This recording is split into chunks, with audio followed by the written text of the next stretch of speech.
það eitthvað sem þið viljið bæta við?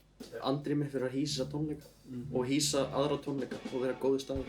Sjáðu þetta á Jönu systur mína út af hún skutlar mér mjög oft. Og hún er líka meistari. Hún er alveg snilltur. Og við erum hljómsveitin Supersport, ég veit ekki hvort það var búið að koma fram.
kem ég inn og...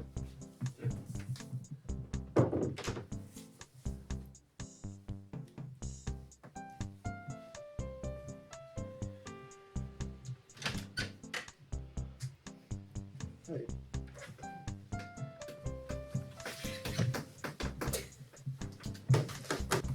Hæ, Supersport. Verið velkomin og takk fyrir að koma fram og spila á þessum tónleikum með okkur. Já. Takk fyrir að fá okkur. Hvernig líður ykkur? Mjög ólíkt því að koma fram á venjulegum tónleikum. Mjög skrítið að spila fyrir enga áhuga, en það var mjög gaman. Supersport er alveg skemmtilegt nafn. Er einhver sérstök hugmynd á bak við það? Þetta er sportí. Við elskum að spila íþróttir Já. og leika okkur. Ef að þið værið lið í vetra eða sumar ólympíuleikunum, í hvaða íþrótt mynduð þið taka gull? Já, þannig að bobsla. Já, þetta er svona... Eins og í þannig myndinni. Já. Cool Já, cool running, sem ég vil ekki segja hana. Nei, ég vil ekki segja cool running. Ég held ekki að þetta líka verið mjög flott í boðhlaupi, sko. Þetta er lítið prigg. Einmitt. Já. Það eru margir möguleikar, sko. Þurfum að ákveða eitthvað eitt. Krulla. Það er geggjum. Hvernig eiginlega kynntust þið? Hvað eru þið búin að vera lengi að spila saman? Við byrjuðum að spila saman sem hljómsveit í fyrra, ágúst-september. Sko, ég og Dagur vorum saman í hljómsveit þegar við vorum í menntaskóla. Við vorum alltaf vinir samt, sko, ég og Dagur. Já, flott. En svo seinna byrjuðum við Dóra saman í annar hljómsveit sem heitir Bagdad Brothers. Eftir sumarið þá vorum við kannski bara svolítið útgeitt, tókum smá pásu frá því bandi og þar einhvers staðar í því einhverju millibilsástandi varð Zumbasport til. Ég hefði menningarnótt og þá spurði Bjarni hvort ég vildi ekki spila trommur og síðan vantaði okkur manneskjur sem kunna spila gítar og hljómborð og kunna syngja. Þannig við vorum Það ekkert rosalega margir sem geta það. Þannig að þau komu upp að mér á Curious. Já, við svona umkringdum hann. hópuðumst í kringum hann og vorum reyndum aðeins óþægilega við gáðum. Yfirheyrðum mig. Já. Hvernig leið þér? Bara þægilega. Við vorum ekki svona óþægilega umkringjan, þetta var allt mjög vinalegt. Og síðan fórum við í stúdíó og tókum upp náttúrulega yfir.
Er eitthvað sem að þið eruð að reyna að segja með tónlistinni ykkar? Vorum við ekki að tala um það einhvern tímann að við vildum ekki gera pólitíska? Já, við áttum spjall daginn. Ég var ekki með. Nei, einmitt. En nei, þetta fer á annan stað, sko. Að besta leiðin til að gera pólitíska tónlist væri ekki endilega að semja pólitíska texta.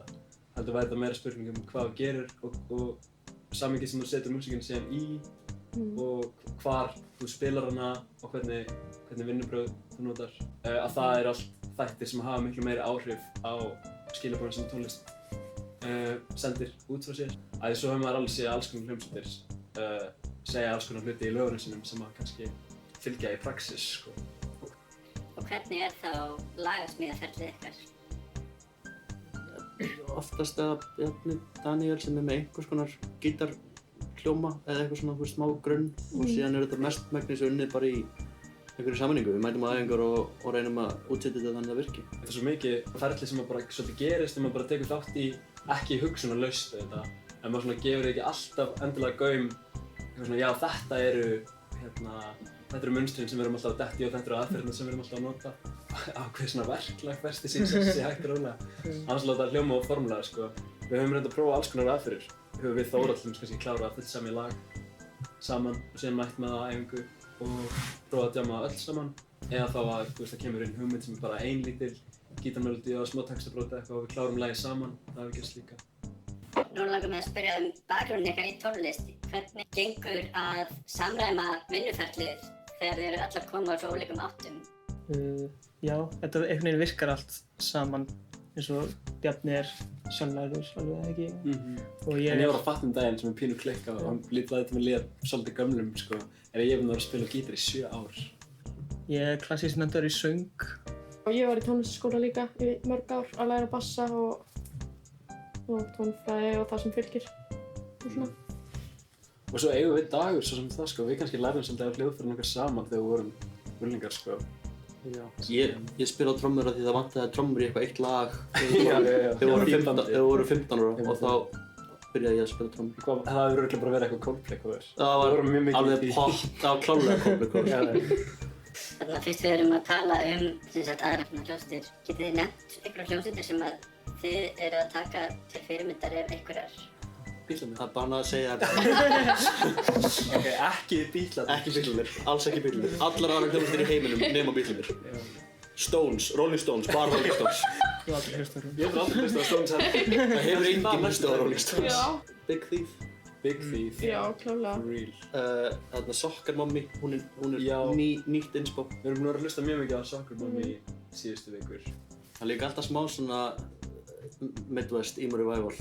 Það er fakt sko. Við vorum á kafi því þegar Því að ég og Björn Danir vorum í Vágur sko. Já, þau hlustuðu svo mikið á emo í gamla daga að það er alltaf eitthvað emo í gangi. Og ég held sérstaklega kannski á plötunni sem við erum bara að taka upp í sumar að það verður kannski meira á einhverjum svona pínulitlum sætum gítarlínum og eitthvað svona sem er kannski hægt að rekja alveg aftur í það sko. Eitthvað svona bönd eins og American Football og Tune of R og þannig að Cap'n Jazz. Já. Það er alveg besta dæmið sko. Síðan er líka bara mikið inspo allir vinnur okkar í fóstureyðingu. Að vera að gefa út endalaust og spila tónleika og það er ógeðslega næs.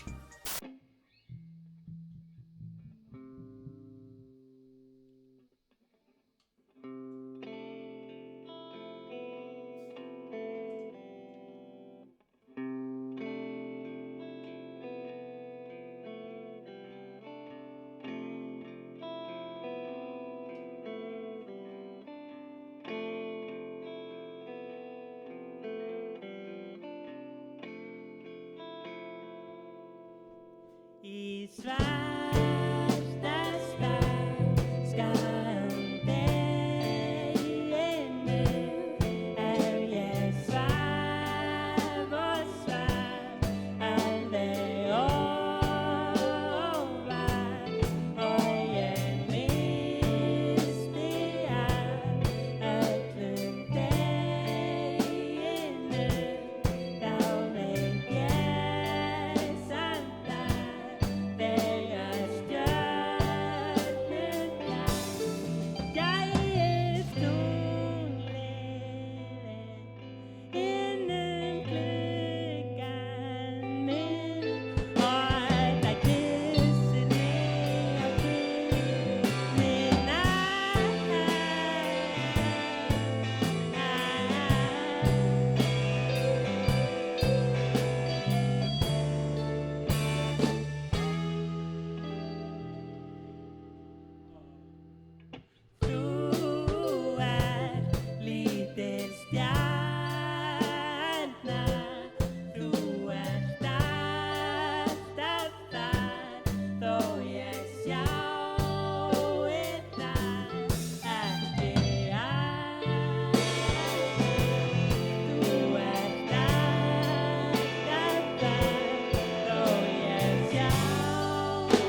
frekar, hvernig þetta COVID búið að fara í ykkur og hvernig hefur það haft áhrif á ykkar starfsemi?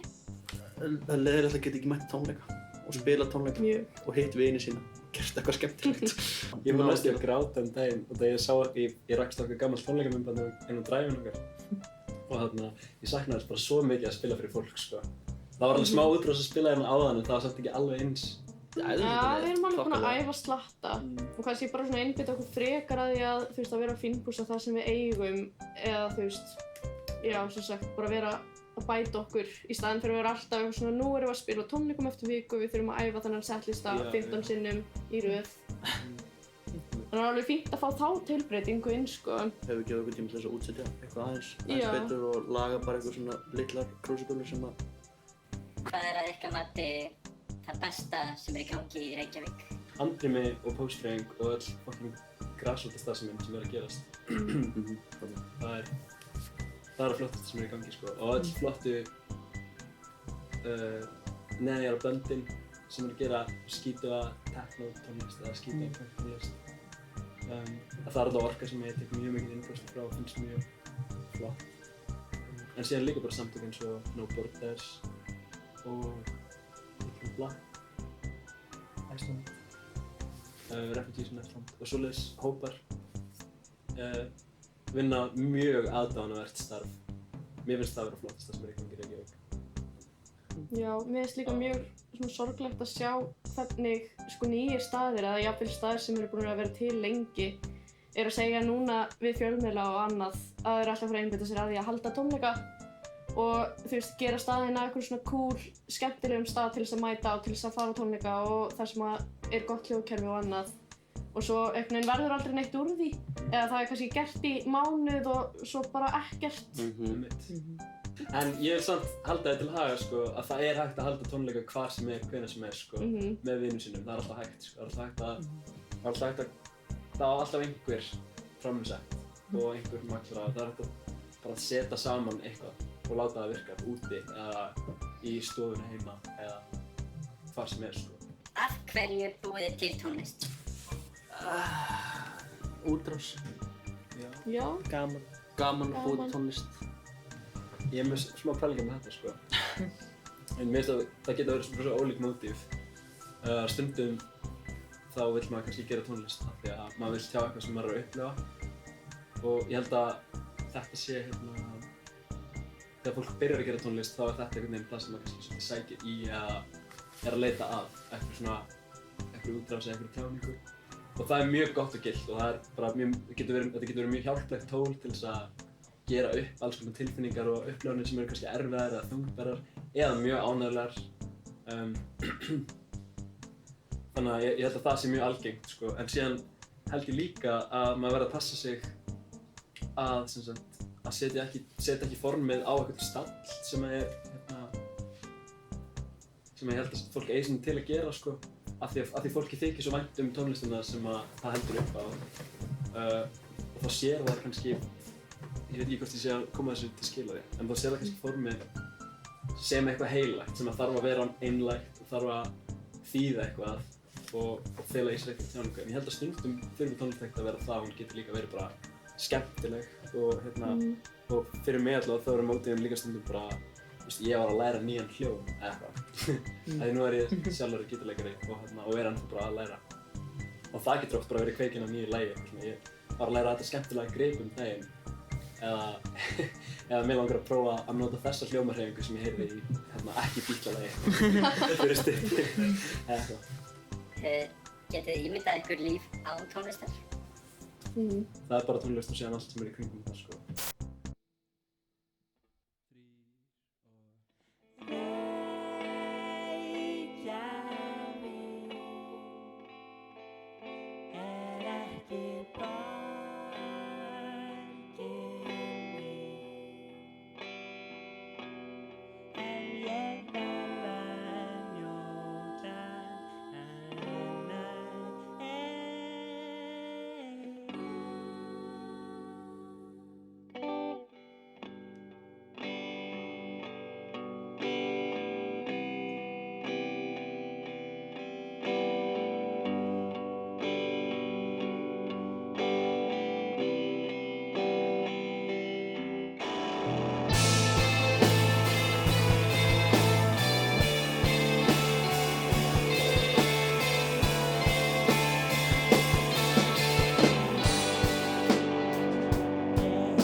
Eru þið með einhver ráð fyrir fólk sem að vill byrja að gera tónlist eða stofna hljómsveit?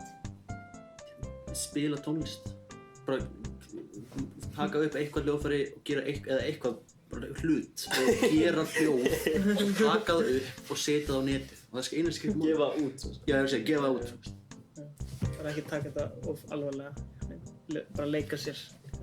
Vera bara ánægður með það sem þú ert að gera þó sé kannski ekki endilega það sama og eitthvað sem einhver annar er að gera. Þú ert bara að gera þitt og með tímanum þá líka bara getur maður alltaf bætt sig og það skiptir ekki máli, þú veist, endilega hvað þú ert að gefa út svo lengi sem þú ert að gera eitthvað. Það er alltaf hægt að læra eitthvað nýtt og maður er aldrei einhvern veginn full þroskaður eða eitthvað. Það er alltaf svigrúm til þess að læra meira og það geta allir lært á hljóðfæri eða hljóðvinnsluforrit, þú veist.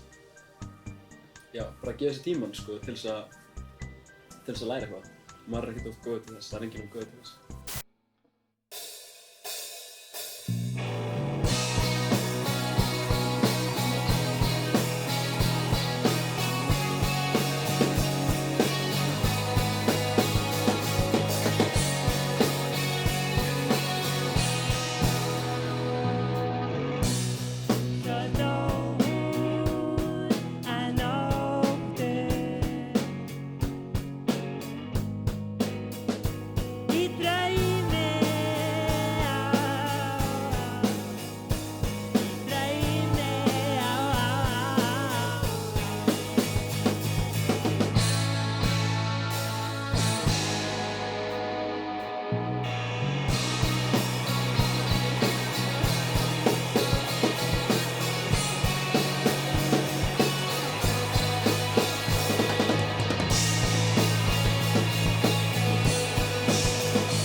Að lokum, er það eitthvað sem þið viljið bæta við?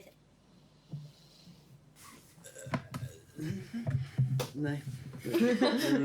Shoutout Guðný og foreldra hennar. Já, klárlega. Það er að æfa í bílskúrnum. Leið okkur fyrir að nenna að hlusta á okkur. Spila sömu lögin aftur. Alltaf hátt. Stundum 4 sinnum í viku. Já. Það hefur gerst. Þau eru mjög þolinmóð og góð við okkur. Já. Og allir nágrannarnir líka. Þannig að eiga mikið lofskilið. Andri mig fyrir að hýsa tónleika og hýsa aðra tónleika og vera góður staður. Shoutout á Jönu systur mína út af hún skutlar mér mjög oft. Og hún er líka meistari. Hún er alveg snillur. Þetta er bara glæsilegt og ég óska ykkur bara alls hins besta sem hægt er að óska í framtíðinni. Takk fyrir. Takk. Okay, it's a wrap. It's a wrap. And this.